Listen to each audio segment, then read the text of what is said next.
నిర్మల్ న్యాయవాది POCSO case గురించి ఆ కేసులో ఉన్నటువంటి నిందితుడిని కోర్టులో సరెండర్ చేయడానికి తన కారులో ఎక్కించుకొని న్యాయస్థానానికి వెళ్ళే క్రమంలో గేటు వద్ద పోలీసులు ఆ న్యాయవాది కారుని ధ్వంసం చేసి గుండాల్లాగా ఆ యొక్క నేరస్తుని ఆ యొక్క కారులో నుంచి గుంజుకొని చట్టాన్ని చేతిలో తీసుకోవడాన్ని ఆదిలాబాద్ బార్ అసోసియేషన్ తీవ్రంగా ఖండిస్తూ మాకు అడ్వకేట్ యాక్ట్ సెక్షన్ 30 ప్రకారం ఏ నిందితుడైనా ఆ నిందితుని తరఫున డిఫెండ్ చేసేటువంటి అధికారం మాకుంది. మీరు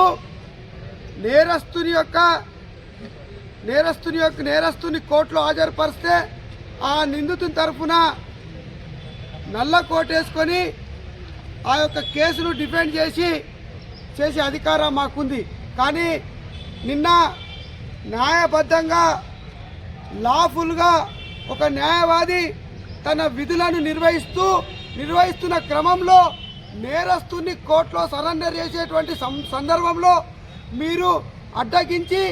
ఆ న్యాయవాది యొక్క విధులు అడ్డగించి న్యాయవాది కారు ధ్వంసం చేసి న్యాయవాది మీద దాడి చేయడాన్ని యావత్ బార్ అసోసియేషన్ ఆదిలాబాద్ ఖండిస్తూ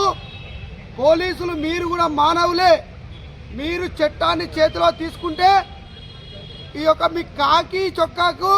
నల్ల కాకి నల్ల కోటుకు మధ్య కెమిస్ట్రీ ఉండాలి తప్ప మీరు గుండాలాగా ప్రవర్తిస్తే మీ యొక్క క్రిమినల్ యాక్ట్స్కు మేము కూడా రాబోయే తరంలో ఇప్పుడు కూడా మీ మీద కూడా క్రిమినల్ కేసులు వేసి మిమ్మల్ని కూడా కటకటాల పాలు చేసేటువంటి అధికారం మా నల్ల కోటుకుందనేటువంటి విషయాన్ని పోలీసులు గుర్తుంచుకొని ఇకనైనా మీరు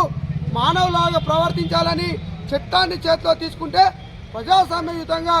మేము ఈ ప్రభుత్వానికి కనువిప్పులా చెందేలాగా అదేవిధంగా చాలా సందర్భాల్లో రాష్ట్ర ప్రభుత్వానికి కేంద్ర ప్రభుత్వానికి మేము ఎన్నో వినతులు ఇచ్చాం. న్యాయవాద రక్షణ చట్టాన్ని వెంటనే తీసుకురావాలని